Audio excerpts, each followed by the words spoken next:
আসসালামু আলাইকুম, ওয়েলকাম সবাইকে আয়দান মমস ওয়ার্ল্ডে। নিউ ইয়ারের শুভেচ্ছা এবং ভালোবাসা জানিয়ে সবাইকে আজকের এই ভিডিও আমি শুরু করছি। আজকে আমি আপনাদের জন্য নিউ ইয়ার স্পেশাল একটা ডিজার্ট রেসিপি নিয়ে আসছি, আর সেটা হচ্ছে তিরামিসু। তিরামিসু হচ্ছে একটা ইটালিয়ান ডিজার্ট। তো চলুন দেখে নেওয়া যাক কীভাবে তৈরি করা লাগে এই তিরামিসু। তিরামিসু হচ্ছে একটা ইটালিয়ান ডিজার্ট, তবে আমি সম্পূর্ণ ওই রকমভাবে করব না। মেইন যে তিরামিসুটা ওইটাতে একটু অ্যালকোহল ব্যবহার করা হয়, আমি ওই অ্যালকোহলটা ছাড়া আপনাদেরকে তিরামিসু বানিয়ে দেখাবো। তিরামিসু বানানোর জন্য আমি এখানে 4টা ডিমের কুসুম নিয়েছি, আপনারা দেখতে পাচ্ছেন। প্রথমে আমি এই 4টা ডিমের কুসুমে এখানে প্রায় 250 গ্রামের মতো সুগার আছে, ওইটা দিয়ে নিব।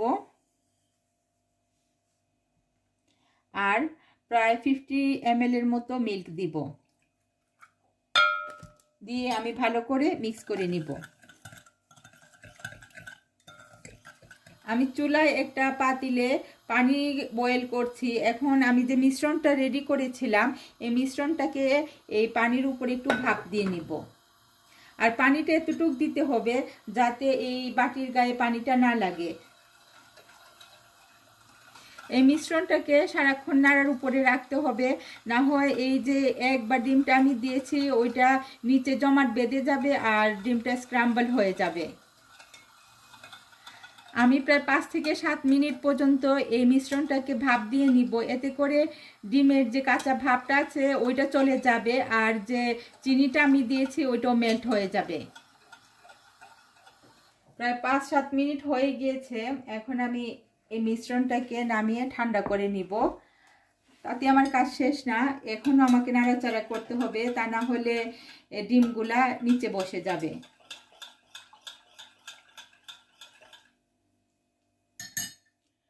এই মিশ্রণটাকে আমি এখন সম্পূর্ণ ঠান্ডা করে নিয়েছি।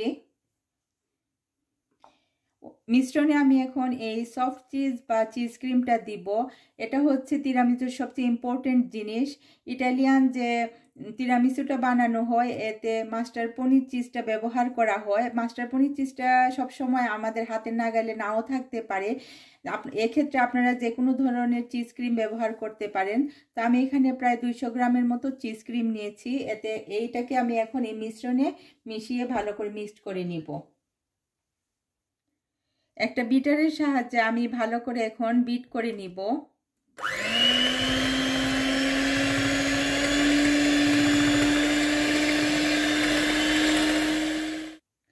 আমার বিট করা শেষ হয়ে গিয়েছে, আমি প্রায় 2 মিনিট পর্যন্ত বিট করেছি। এখন আমি মিশ্রণটাকে ভালো করে ঢেকে ফ্রিজে রেখে দিব প্রায় আধা ঘন্টার জন্য। আমি এখানে প্রায় 300 ml এর মতো হুইপিং ক্রিম নিয়েছি। হুইপিং ক্রিমে আমি এখন 50 গ্রামের মতো সুগার মিক্সড করব আর ভ্যানিলা এসেন্স দিব প্রায় 5 ml এর মতো। আপনারা যে কোনো ধরনের এসেন্স দিতে পারেন। আমার বাচ্চাদের ভ্যানিলা এসেন্স পছন্দ, এই জন্য আমি ভ্যানিলা এসেন্স দিয়েছি। দিয়ে আমি আবার ভালো করে এখন বিট করে নিব। হুইপিং ক্রিমটাকে ততক্ষণ পর্যন্ত বিট করতে হবে যতক্ষণ পর্যন্ত না এই হুইপিং ক্রিমে একটা ফুম ফুম ভাব এসে যায়।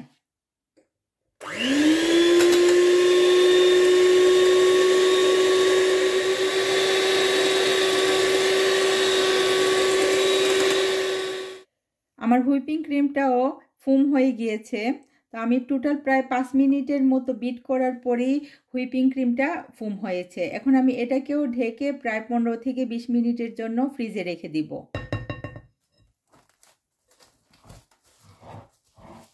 আমি ফ্রিজে রেখে দিচ্ছি। আপনারা এতক্ষণ ধরে এই যে বিস্কিটের প্যাকেটটা দেখছেন, এখন এই বিস্কিটেরই কাজ। এই যে বিস্কিটগুলা, এগুলার নাম হচ্ছে লেডি ফিঙ্গার বিস্কিট। মূলত তিরামিসু এই বিস্কিট দিয়েই বানানো হয়। বিস্কিটগুলোকে ডিপ করার জন্য আমি এখানে 1 গ্লাস কুসুম গরম পানি নিয়েছি। এতে আমি এখন 1 চামচ কফি দিয়ে দিচ্ছি। আপনারা কফি এক্সপ্রেসোটা ব্যবহার করলে ভালো হয়, কারণ ওটা স্ট্রং একটু কম হয়, অন্যান্য কফি খুব বেশি স্ট্রং হয়। এই বিস্কিটটা ইউরোপের যে কোনো ধরনের সুপার মার্কেটগুলোতেই পাওয়া যায়। আর আজকাল দেশেও এই বিস্কিটটা কিনতে পাওয়া যায়। এখন অনলাইনেও অর্ডার করলে এই বিস্কিটটা পাওয়া যায়। তো প্রথমে আমি একটা বিস্কিট নিয়ে কফিতে ডিপ করে নিব, করে এই বাটিটাতে রেখে দিব।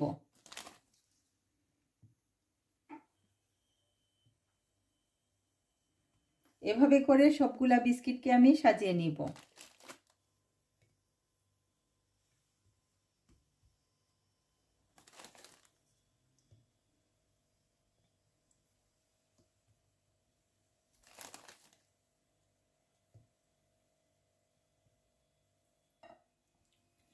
এখন আমি যে ফোমটা তৈরি করেছিলাম ওইটাতে ডিমের যে মিশ্রণটা তৈরি করেছি এটা ঢেলে দিব।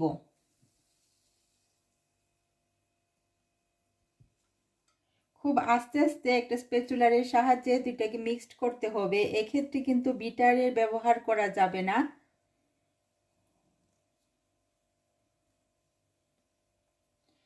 দুটাকে আমার ভালো করে মিক্সড করা হয়ে গিয়েছে।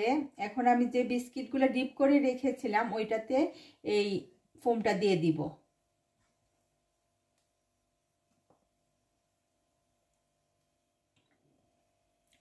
আমি প্রথম লেয়ারটা দিয়েছি বিস্কিটের, পরের লেয়ারটা আমি দিয়েছি ফোমের।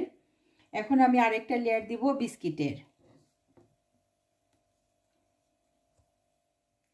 থার্ড লেয়ার এখন আমি আবার বিস্কিটের দিব।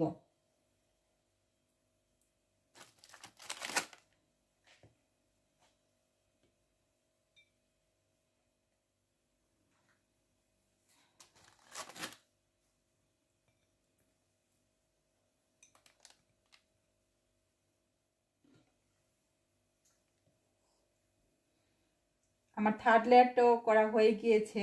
এখন এর উপরে আমি আবার আরেক লেয়ার দেব ফোমের।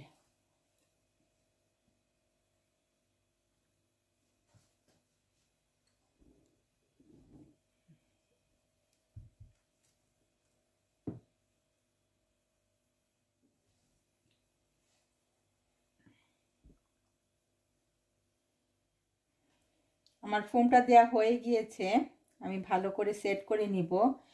সেট করে এখন যে কাজটা আমি করব এটা হচ্ছে আমি এটাকে ওভারনাইট ফ্রিজে রেখে দিব, অর্থাৎ সারা রাত আমি এটাকে ফ্রিজে রাখবো। আপনারা যখনই তিরামিসু বানান এটাকে অন্তত 8 থেকে 10 ঘন্টা পর্যন্ত অ্যাটলিস্ট ফ্রিজে রাখতে হবে ভালো করে সেট হওয়ার জন্য।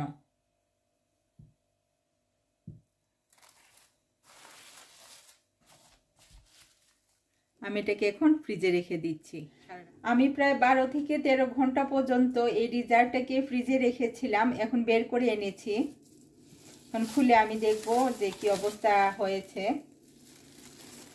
তিরামিসুর উপরে এখন আমি একটু কোকো পাউডার আর হট চকলেট ডাস্ট করে নিব।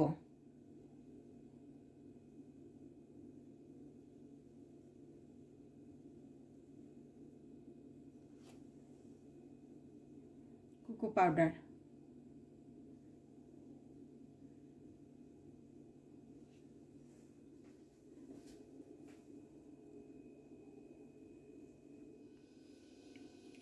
আলহামদুলিল্লাহ তৈরি হয়ে গেল আমার আজকের তিরামিসু। আমি এখন আপনাদেরকে এটা কেটে দেখাবো।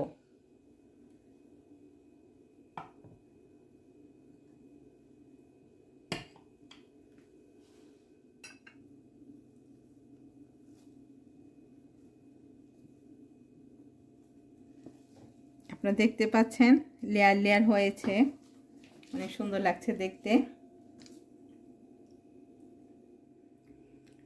বার্থডে কিংবা যে কোনো অনুষ্ঠানে বানিয়ে ফেলতে পারেন এই তিরামিসু। আশা করি আমার আজকের এই রেসিপি আপনাদের ভালো লেগেছে, আর ভালো লেগে থাকলে লাইক কমেন্ট এবং শেয়ার করে আমাকে উৎসাহিত করবেন। তো আজকের মতো এখানেই বিদায় নিলাম। সবাইকে আবার হ্যাপি নিউ ইয়ারের অনেক অনেক শুভেচ্ছা এবং ভালোবাসা। তো সবাই ভালো থাকবেন। আল্লাহ হাফেজ।